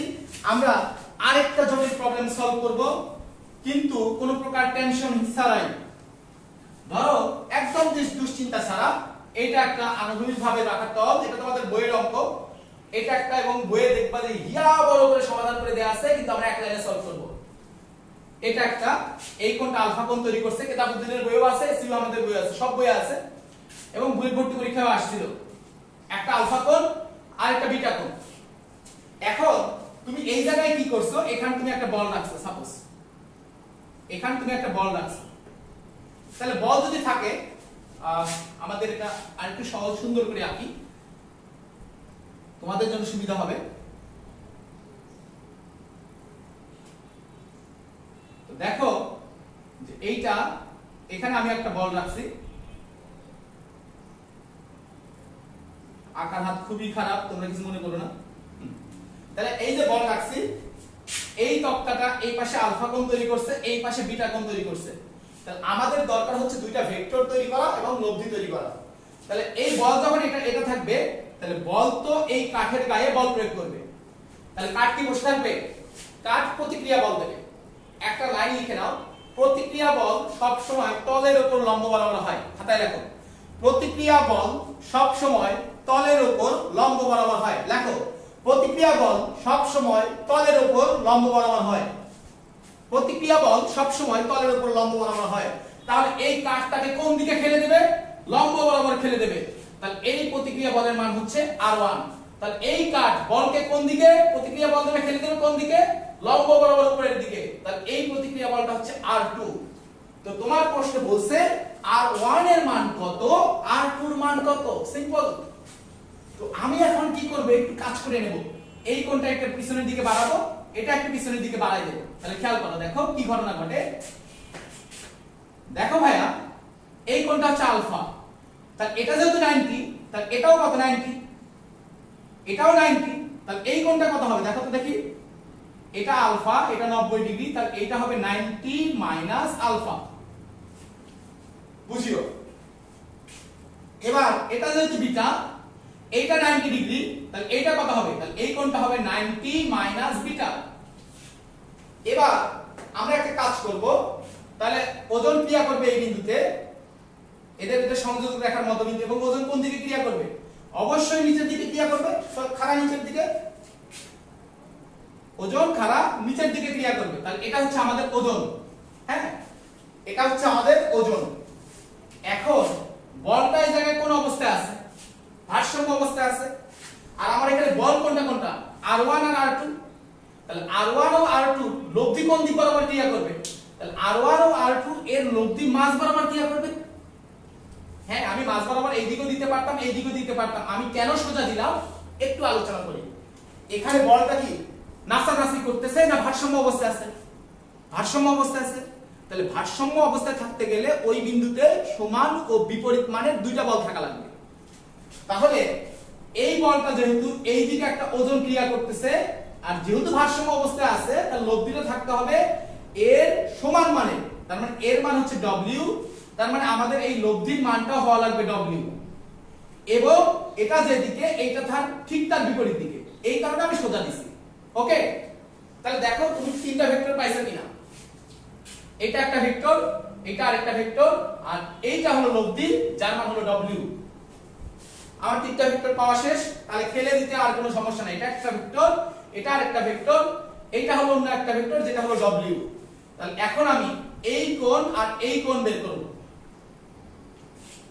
এবার তুমি একটা জিনিস বোঝার চেষ্টা করো, আমি এই সমকোণী ত্রিভুজ নেব। এই সমকোণী ত্রিভুজ একটু দেখো, চিত্রটা খুব ভালো করে বোঝো। এই সমকোণী ত্রিভুজ নিলাম, এই কোণটা যেহেতু 90 - বিটা, এই কোণটা 90 ডিগ্রি। দেখো এটা 90, এটা হচ্ছে 90, এটা হচ্ছে 90 - বিটা। তাহলে আমাদের এই কোণটা কত হবে? এই কোণটা হবে তোমার বিটা, কারণ তিনটার যোগফল হবে 180। এখন দেখো এটা যদি 90 হয়, এটা 90, এটা 90 - বিটা, আর এটা যদি বিটা হয় তাহলে তিনটার যোগফল কত হয়? 180 হয়। তার মানে এই কোণটা আমাদের বিটা। এবার তুমি খেয়াল করো, আমি যদি এই সমকোণী ত্রিভুজ নেই, এই পাশের এই সমকোণী ত্রিভুজ নেই, একটু কালার পেন দিয়ে দেখাই, ভাব পারবে। তো আমি যদি এই সমকোণী ত্রিভুজ দেখাই লক্ষ্মী, খেয়াল করো এই কোণটা হলো 90 - আলফা, এই কোণটা হলো 90, তাহলে এই কোণটা কত হবে? অবশ্যই অনুরূপভাবে এই কোণটা হবে আলফা। এখন আমরা জানি বিপ্রতীপ কোণগুলা পরস্পর সমান হয়, তাই না? সরি, একান্তর কোণগুলা পরস্পর সমান হয়। একান্তর কোণগুলা পরস্পর সমান হয়। তাহলে এই কোণের একান্তর কোণটা কোনটা? এইটা। তাহলে এই কোণটা কত হবে? আলফা। এই কোণের একান্তর কোনটা? এইটা। তাহলে এইটা কি হবে? আলফা। ও সরি, এটা যেহেতু বিটা, তাহলে এটাও কি হবে? বিটা। তো আমাকে একটু বলো যে তোমরা এখন পর্যন্ত যা কিছু বুঝাইছি কোণের ব্যাপারটা, এইটা তোমরা ধরতে পারছো কিনা? আর যদি না ধরতে পারো তাহলে কোথায় সমস্যা? আমি প্রয়োজনে আবার রিপিট করাই দেব।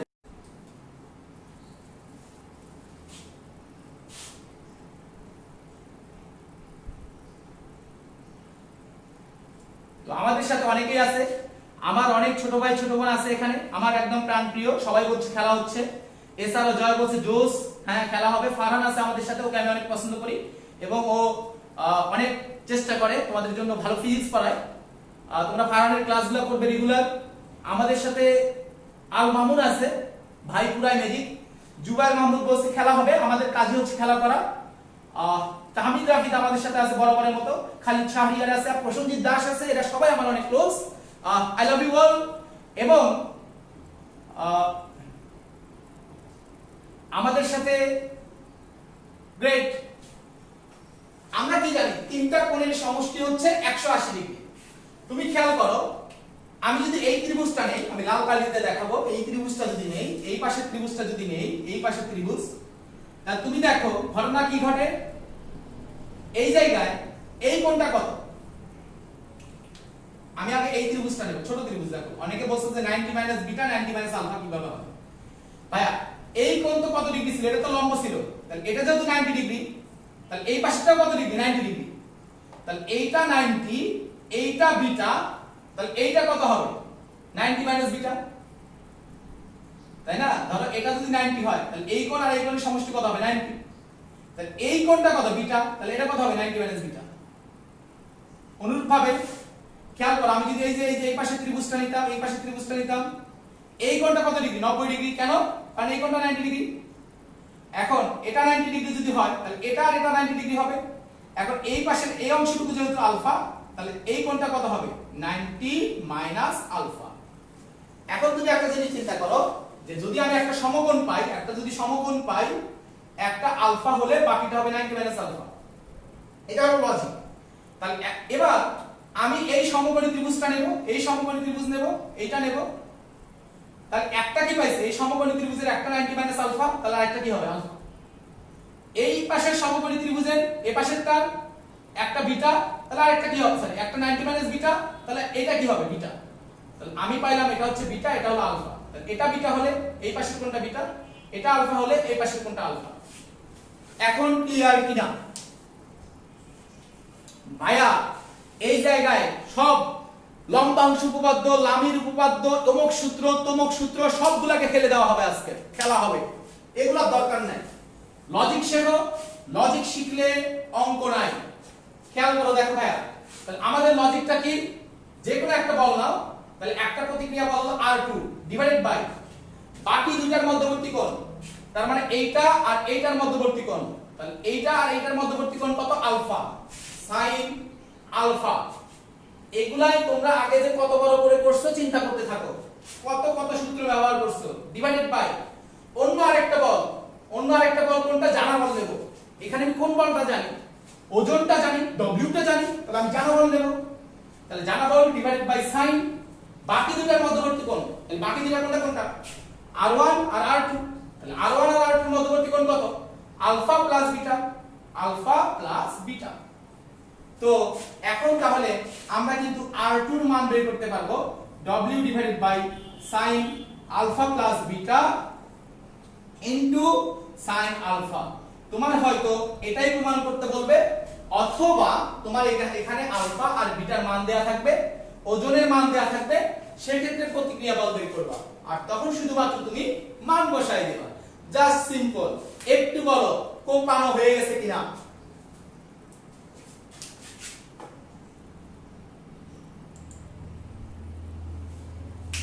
এখন তোমাদের জন্য আমরা যে বলবিদ্যা ভাবছিলাম যে অনেক কঠিন হবে, আমরা কিন্তু বইয়ের ভর্তি পরীক্ষার প্রশ্ন, বইয়ের বড় বড় প্রশ্নগুলো সলভ করতেছি। আসলে কি এত বড়? এক লাইন দুই লাইনের করে উত্তর, শুধু কিছু লজিক জানতে হয় ভাইয়া। দেখো এভাবে আমরা যতটা ম্যাথ কঠিন মনে করি, আরো পড়াবো অনেক কিছু আছে আজকে, আমরা যতটা ম্যাথ কঠিন মনে করি, ম্যাথ কিন্তু এত কঠিন না, বলবিদ্যা এত কঠিন না। 3 পেজ 4 পেজ বলবিদ্যার কোনো অঙ্ক নাই, নাই, সব এভাবে করা যায়। আমি আজকে দেখাবো। টেনশন করতেছো কেন? তোমরা কেন ম্যাথকে ভয় পাবা? তুমি ম্যাথকে ভয় পাচ্ছ কারণ তোমাকে কেউ না কেউ ম্যাথকে ভয় পাওয়াচ্ছে। এই জায়গায় সায়েন্স কখনো কঠিন হতে পারে না যদি ফিল করা যায়। যা আবিষ্কার, ভাই বিজ্ঞানের তো সবকিছু আবিষ্কার করে ফেলছে, নিউটনরা আবিষ্কার করে ফেলছে, তাই না? নিউটন, আইনস্টাইনরা আবিষ্কার করে ফেলছে। আবিষ্কার করা জিনিস করবে, এখানে কঠিনত্ব কি থাকবে? কিচ্ছু নাই। ওকে, আর তোমরা যারা এভাবে সহজে শিখতে চাও, আমার কিন্তু বলবিদ্যার একটা কোর্স রানিং হচ্ছে আগামী 1 তারিখ থেকে। পুরো বলবিদ্যা একদম 15টা ক্লাসে, basic to advance, academic to admission, বইয়ের টেক্সট বুক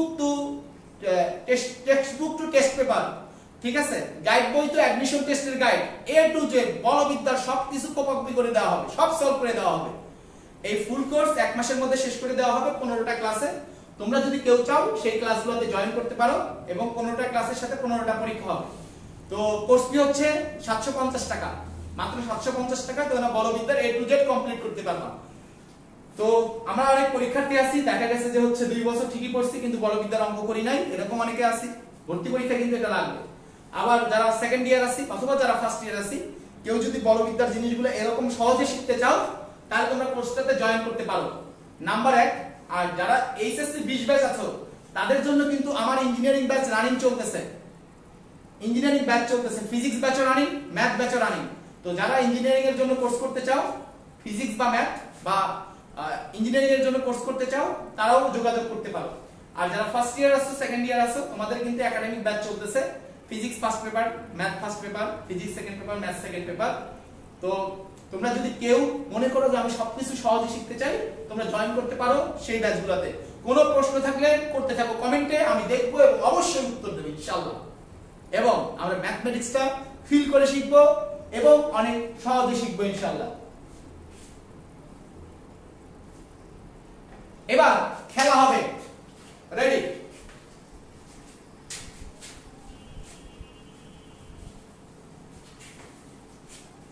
তো যারা যারা কোর্সে জয়েন করতে চাও, ক্লাস শেষে অবশ্যই আমাকে নক দেবে। আর না হলে দেখা গেছে যে 2 দিন পর, এর আগে এক দফা কোর্স ফি বাড়ছে, আবার কখন কোর্স ফি বেড়ে যায় বলা যায় না। কিন্তু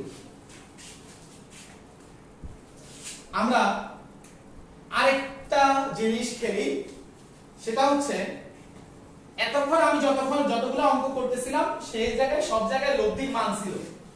এবার আমি যে অঙ্কগুলো করব সেখানে লব্ধির মান থাকবে না, তারা ভারসাম্য অবস্থায় থাকবে।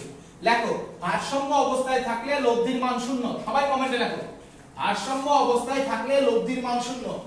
আমরা কনসেপ্ট 1 শেষ করলাম, এবার খেলা হবে কনসেপ্ট 2 নিয়ে। ভারসাম্য অবস্থায় থাকলে লব্ধির মান শূন্য। লেখো, ভারসাম্য অবস্থায় থাকলে লব্ধির মান শূন্য। তাহলে আমরা লিখি ভারসাম্য অবস্থায় থাকলে, তো ভারসাম্য অবস্থায় থাকলে আমরা কি লিখতে পারি? আমরা বেশ কিছু জিনিস লিখতে পারি। কয়টা বল? অবশ্যই এখানে 3টি বল, 3টি বল।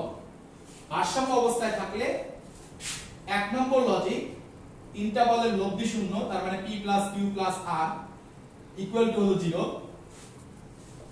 2 নম্বর লজিক মানে একই, p ডিভাইডেড বাই ওই আগের মতো sin বাকি দুটার অন্তর্ভুক্ত কোণ equal to q divided by sin equal to r divided by sin। আমি কি বলছিলাম মনে আছে যে এইটা সব সময় সত্য। তাহলে এখানে q ছাড়া বাকি যে দুটো আছে p আর q, এটা সব সময় সত্য। আর এখানে r ছাড়া বাকি যে দুটো আছে,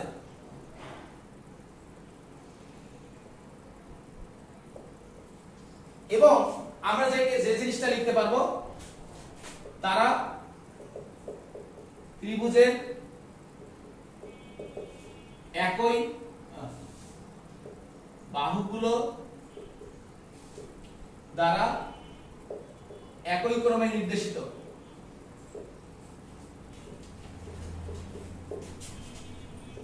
এইটা সমান হবে p ডিভাইডেড বাই ওই চাকা হবে না একটা, p ডিভাইডেড বাই p বলের ক্রিয়া রেখা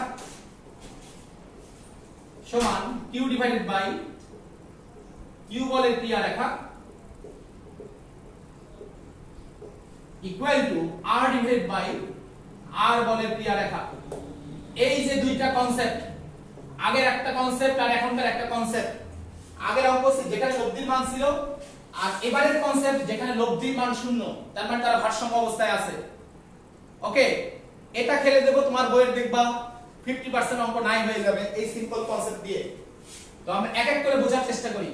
আমার অঙ্ক নম্বর 1 r + s বইয়ের খুব আমি বইয়ের একটা আরো কিছু জনপ্রিয় অঙ্ক করাই, তারপর এই কনসেপ্টে যাব। ওকে, আরো কিছু জনপ্রিয় অঙ্ক আছে। যে ধরো একটা ভেক্টর হলো p, আরেকটা ভেক্টর হলো 2p। এইটা তোমাদের দেখো ওই যে 8.1 এ এসি আহমেদ কিতাবউদ্দিন স্যার দুইজনের বইয়ের উদাহরণের অঙ্ক, একজনের মধ্যে উদাহরণ নম্বর 6 আর একজনের উদাহরণ নম্বর 8। তো একটা ভেক্টর p, আরেকটা ভেক্টর হলো 2p।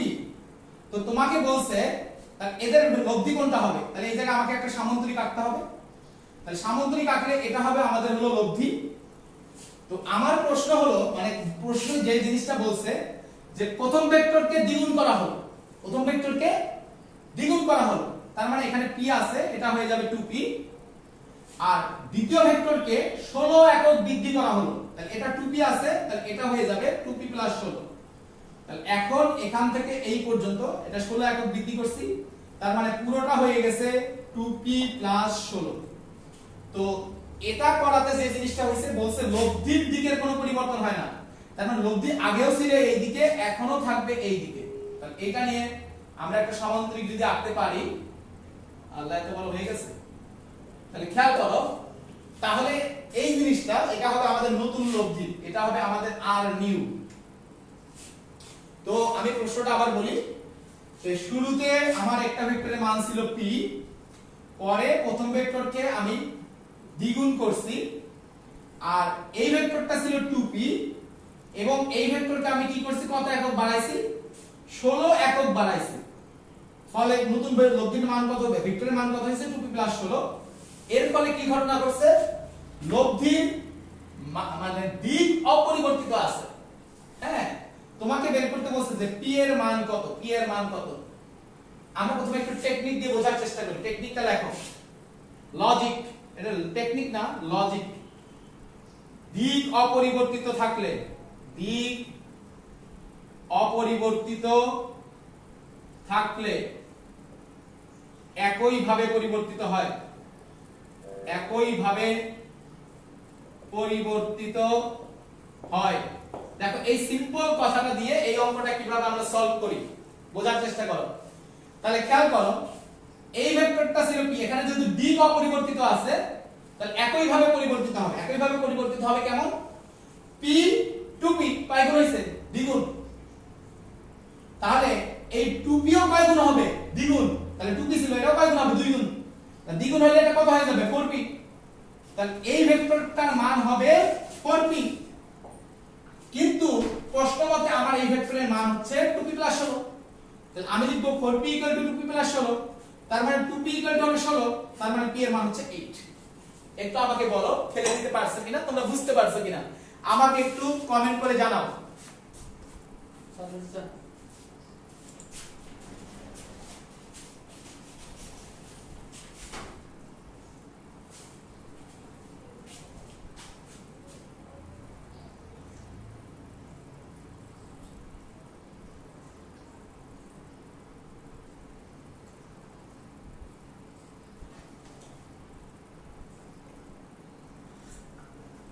বুঝো নাই?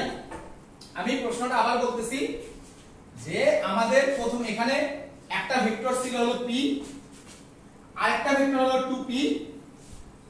তাহলে এই দুইটা ভেক্টরের লব্ধি হচ্ছে এইটা। চিন্তা করো, এটা হচ্ছে এই দুইটা ভেক্টরের লব্ধি। তো আমার প্রশ্নটা হচ্ছে p টু p। প্রশ্নটা হলো এই ভেক্টরকে দ্বিগুণ করব, মানে প্রথম ভেক্টরকে দ্বিগুণ। তাহলে এটাকে যদি দ্বিগুণ করি তাহলে নতুন ভেক্টরটা হবে 2p, আর দ্বিতীয় ভেক্টরটাকে 16 একক বাড়াবো, তার মানে এই দিকে বাড়াবো হলো 16 একক। তার মানে নতুন আমার এই দিকে ভেক্টরটার মান কত হবে? 2p + 16। তো তারপরে তোমাকে বলছে যে এর ফলে আমি যে ভেক্টরটা পাবো তার লব্ধি আগের দিকেই থাকবে, মানে নতুন ভেক্টরের যে লব্ধি সেটা ওই দিকেই থাকবে। আর আমি এখানে কনসেপ্টটা কি বলছি, যদি দিক অপরিবর্তিত থাকে তাহলে একইভাবে পরিবর্তিত হয়। তাহলে তুমি খেয়াল করো, এটা p, এখানে যদি দিক অপরিবর্তিত আছে তাহলে p টু p কয় গুণ হইছে? দ্বিগুণ। তাহলে 2p ও কয় গুণ হবে? দ্বিগুণ। তাহলে 2p দ্বিগুণ হলে কত হবে? 4p। আর আমরা পাইছি নতুন ভেক্টরটার মান কত পাইছি প্রশ্নের মধ্যে? 2p + 16। তাহলে আমরা বলতেই পারি 4p = 2p + 16। তার মানে 2p হচ্ছে 16, তার মানে p = 8। এবার বলো যে তোমরা সবাই খেলে দিতে পারছো কিনা? হ্যাঁ, আমি আরেকবার বুঝাই দিছি তো। এখন বলো যে কোনো সমস্যা আছে কিনা।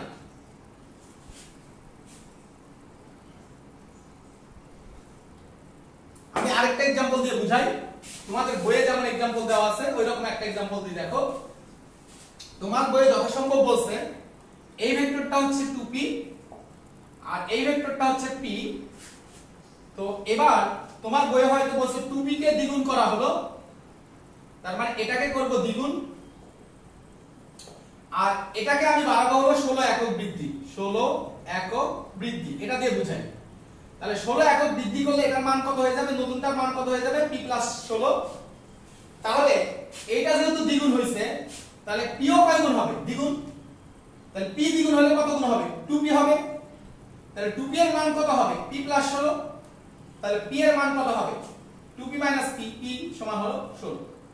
এখন বলো ক্লিয়ার কিনা যে এখানে এই ভেক্টরটা 2p, এই ভেক্টরটা p। আমার প্রশ্ন এটাকে আমি দ্বিগুণ করব আর এইটাকে আমি 16 একক বৃদ্ধি করব।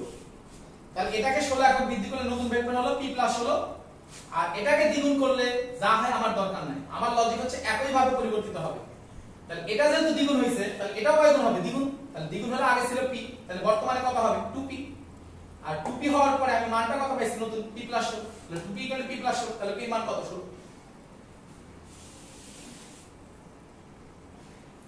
এবার আমি এই অঙ্কটা, এটা তো আমরা সিকিউতে অ্যাপ্লাই করতে পারবো না, তো আমি কিভাবে রিটেন পরীক্ষা করব?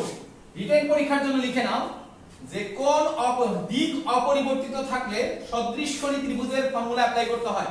খাতায় লেখো, দিক অপরিবর্তিত থাকলে সদৃশকোণীর ফর্মুলা হয়। সদৃশকোণী ত্রিভুজের ফর্মুলা। সদৃশকোণী মানে যে ত্রিভুজের কোণগুলো পরস্পর সমান, আর সদৃশকোণীর ক্ষেত্রে দেখো আমাদের লজিকটা হচ্ছে অনুরূপ বাহুগুলোর অনুপাত সমান হয়। সদৃশ কোণী হলে অনুরূপ বাহুগুলোর অনুপাত সমান। দেখো সদৃশ কোণী যদি হয় তাহলে অনুরূপ বাহুগুলোর অনুপাত সমান হয়। তাহলে আমরা এবার এই অঙ্কটা বোঝার চেষ্টা করি। তাহলে এইটা হচ্ছে আমাদের প্রাথমিক অবস্থা আর এইটা হচ্ছে আমাদের ফাইনাল অবস্থা। তাহলে এবার আমি যে দুইটা ত্রিভুজ নিয়ে কাজ করতে চাচ্ছি সেই দুইটা ত্রিভুজ হলো, একটা হচ্ছে এই ত্রিভুজ, একটা হচ্ছে এই ত্রিভুজ এবং আরেকটা হচ্ছে এই ত্রিভুজ। এই যে এটা এই ত্রিভুজ, এই যে পুরোটা, এই দুইটা ত্রিভুজ সদৃশ কোণী। কেন সদৃশ কোণী? মানে কোণগুলো পরস্পর সমান। দেখো এই কোণটা হলো সাধারণ কোণ, দুইটা ত্রিভুজেরই কোণ। এবার এই কোণটাও যত, এই কোণটাও তত, কারণ সমান্তরাল দুইটা বাহু এবং একই রেখার উপর সমান্তরাল, তার মানে এই কোণ আর এই কোণ সমান। এবার এই কোণ আর এই কোণও কি হবে? সমান। তার মানে এই ত্রিভুজ আর এই ত্রিভুজ, বড় ত্রিভুজটা কি? সদৃশ কোণী। আর সদৃশ কোণী হলে অনুরূপ বাহুগুলোর অনুপাত কি হয়? সমান হয়। তাহলে তুমি খেয়াল করো, এইটা ছিল 2p, তাহলে এইটাও কি হবে? 2p। তাহলে 2p এর অনুরূপ বাহু কোনটা? এইটা ছিল পুরোটা কত? 2p + 16। তাহলে এইখানে এই বড়টা কত হবে? 2p + 16। তাহলে এবার তুমি দেখো, তাহলে আমি এই ত্রিভুজ আর এই ত্রিভুজ, বড় ত্রিভুজ নিচ্ছি। তাহলে 2p এর অনুরূপ বাহু কত? এই 2p, এটা হলো 2p। তাহলে 2p এর অনুরূপ বাহু কত? এইটা 2p + 16। সদৃশ কোণী হলে অনুরূপ বাহুগুলোর অনুপাত সমান হয়। তাহলে এই বাহু ইসটো এই বাহু সমান কি হবে? এই বাহুর অনুরূপ বাহু কোনটা? এই বাহুটা। এই বাহুর অনুরূপ বাহু হলো এই বাহুটা। তাহলে এই বাহু এটা ছিল কি? এতটুকু কি ছিল? p, আর পরে এটা দ্বিগুণ হয়ে গেছে, তাহলে পুরোটা কত? 2p। তাহলে এটা সমান আমরা লিখতে পারবো p / 2p। তাহলে যদি এবার আমরা ক্যালকুলেশন করি তাহলে কি ঘটনা ঘটবে? দেখো তাহলে আমাদের ঘটনাটা ঘটবে 2p / p = 2p + 16 / 2p। তাহলে এখানে ক্যালকুলেশন করলে p কাটা, তাহলে এটা হবে 2, তাহলে 4p = 2p + 16। তাহলে 4p এর মান হলো 2p = 16 বা p = 8। আমরা কিন্তু করে ফেলতে পারলাম। একটু বলো যে আমরা ডিটেইলস প্রসেসটাও বুঝতে পারছি কিনা।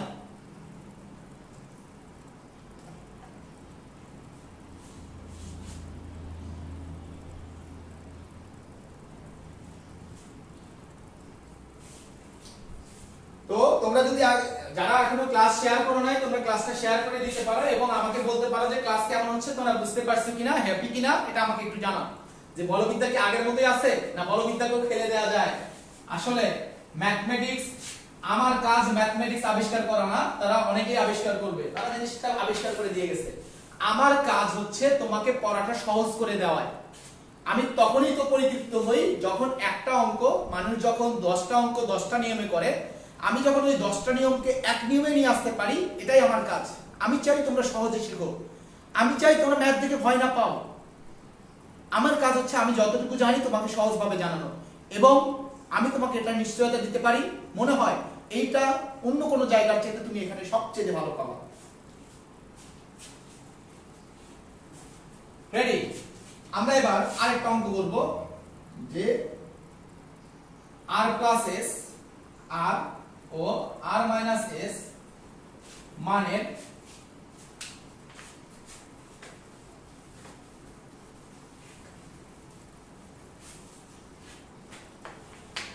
তিনটি বল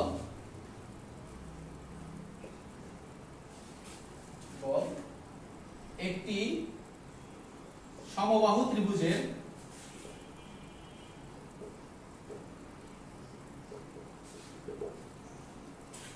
তিনটি বাহুর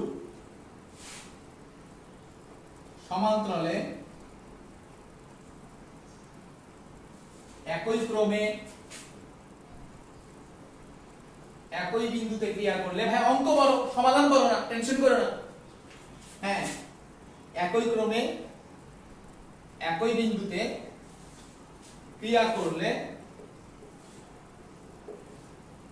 লব্ধির মান কত?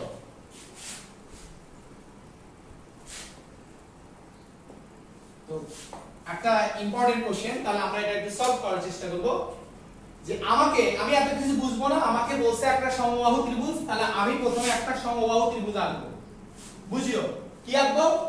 সমবাহু ত্রিভুজ আঁকবো। তাহলে সমবাহু ত্রিভুজ যদি আঁকি, একই ক্রমে কথা বলা আছে, আমি একই ক্রম দেব।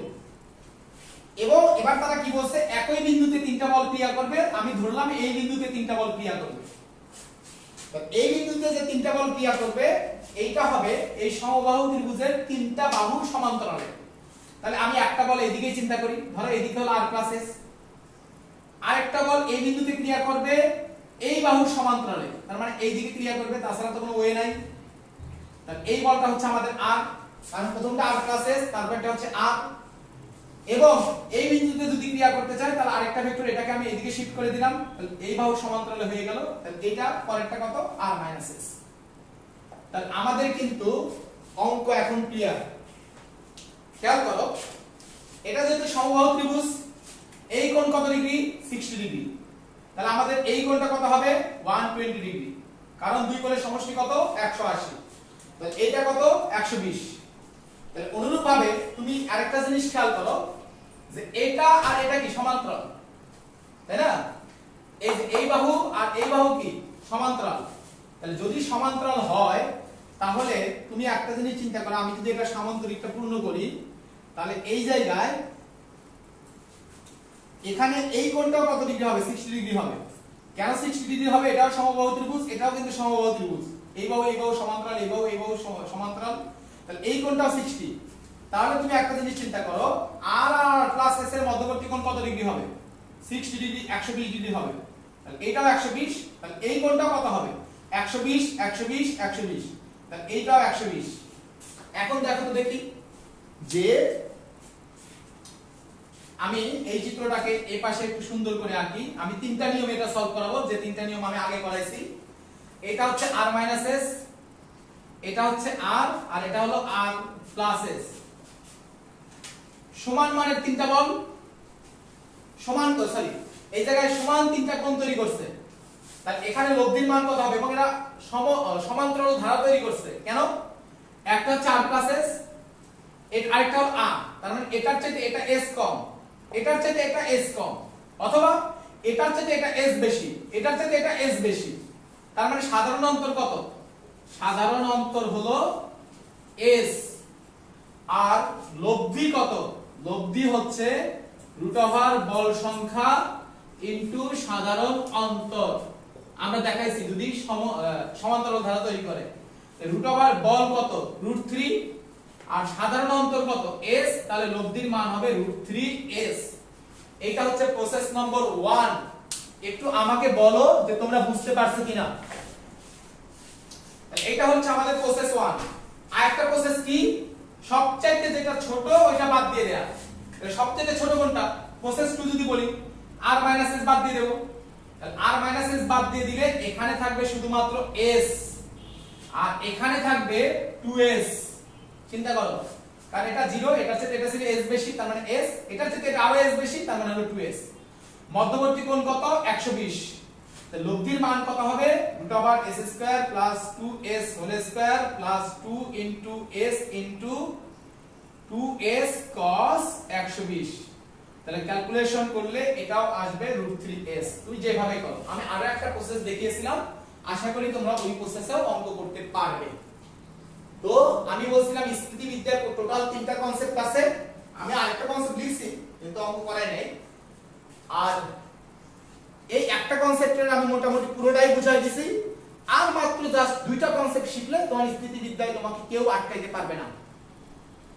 আর মাত্র 2টা কনসেপ্ট, যে কোনো অঙ্ক, প্রত্যেকটা অঙ্কের calculation highest 3 line, highest 3 line. 3 লাইনের চেয়ে বড় কোনো ক্যালকুলেশন নাই, এবং মূল নিয়মে, শর্টকাট না কোনো। আমরা কিন্তু যে অঙ্কের শর্টকাটও দেখাইছি, মূল নিয়মও দেখাইছি, কিন্তু আমাদের চিন্তা করার ধরনটা একটু ভিন্ন। আমরা 9 10 এর কনসেপ্ট দিয়ে অঙ্ক করি। তো আমাকে একটু জানাবে যে হচ্ছে কেমন হচ্ছে, বন্ধু বান্ধবদের একটু জানাও যে এখানে রেগুলার লাইভ ক্লাস হয়। আর আমাদের তোমরা যদি চাও আমার সাথে ইঞ্জিনিয়ারিং প্রস্তুতিগুলো নিতে পারো, কারণ অলরেডি ইঞ্জিনিয়ারিং এর ব্যাচ শুরু হয়ে গেছে, সামনে আরো নতুন ব্যাচ আছে। এবং তোমাদের জন্য আরেকটা ঘোষণা, আমরা কিন্তু বলবিদ্যার কোর্স শুরু করতে যাচ্ছি 1 তারিখ থেকে। আমরা পুরো 15টা ক্লাসে, আমি একটু আগেও বলছি, 15টা ক্লাসে পুরো বলবিদ্যাটা ইনশাআল্লাহ কমপ্লিট করাই দেব। সেখানে তোমার একদম বেসিক থিওরি ম্যাথ সব পড়ানো হবে, 3টা টেক্সট বইয়ের সব প্রবলেম সলভ করানো হবে, টেস্ট কোশ্চেন, বোর্ড কোশ্চেন এবং অ্যাডমিশন টেস্টের কোশ্চেন সলভ করা হবে, অর্থাৎ বলবিদ্যার জিরো টু হিরো কোর্স। এটা মাত্র 750 টাকায় 1 মাসের মধ্যে আমরা সিলেবাসটা কমপ্লিট করব। আর হচ্ছে আমাদের ক্যালকুলাসের কোর্স চলমান, তোমরা ক্যালকুলাস কোর্সে জয়েন করতে পারো। আমরা 4 তারিখ থেকে ত্রিকোণমিতি ফার্স্ট পেপার, সেকেন্ড পেপার পুরো ত্রিকোণমিতির জন্য একটা কোর্স নিয়ে আসতেছি। এবং এইচএসসি 2021 এবং 2022 ব্যাচের জন্য মান্থলি প্রাইভেট ব্যাচ আছে, তোমরা চাইলে সেখানেও জয়েন করতে পারো, আমার সাথে থাকতে পারো। আরেকটা কথা হচ্ছে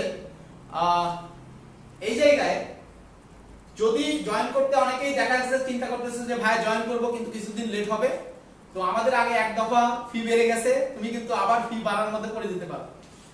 তো আজকে আমাদের ক্লাস এই পর্যন্তই থাকবে। তোমাদের সকলের জন্য দোয়া, তোমরা সবাই ভালো থেকো, সুস্থ থেকো। আরেকটা ইম্পর্টেন্ট তথ্য, আমরা কিন্তু রেগুলার ইঞ্জিনিয়ারিং অ্যাডমিশন টেস্টের জন্য পরীক্ষা নিচ্ছি গ্রুপে, তোমরা সেই পরীক্ষাগুলোতে অংশগ্রহণ করো। যারা এসএসসি 21 ব্যাচ তাদের জন্য রেগুলার ফিজিক্স ম্যাথ পরীক্ষা হচ্ছে, তোমরা সেই পরীক্ষাগুলোতে রুটিন অনুযায়ী রেগুলার অংশগ্রহণ করো, তাহলে দেখবা পিপিএস গ্রুপের সাথে তোমাদের সর্বোত্তম প্রস্তুতি হবে ইনশাআল্লাহ। তো আজকে পর্যন্তই, তোমাদের সকলের জন্য দোয়া আর শুভকামনা। আর আমার সাথে একটু আগে একজন আমার খুবই শ্রদ্ধেয় একজন মানুষ জয়েন করছে, আমার জাকির হোসেন ভাই, বায়োলজির অ্যাডমিশন কোচিং এ দেখা গেছে যে হচ্ছে প্রাণপুরুষ বলা যায় তাকে, দীর্ঘদিন অ্যাডমিশন কোচিং এ ছিলেন, তাকে আমার সালাম। তো আজকে তারা আমাদের ক্লাসে এই পর্যন্তই থাকুক, সবাই বাসায় থাকো, নিরাপদে থাকো, কারণ এখন আমাদের 1 নম্বর উদ্দেশ্য সবার আগে, পড়াশোনার আগে, সেটা হচ্ছে বেঁচে থাকা। তো তোমাদের সকলের জন্য অনেক শুভকামনা রইল, ধন্যবাদ, লাভ ইউ অল।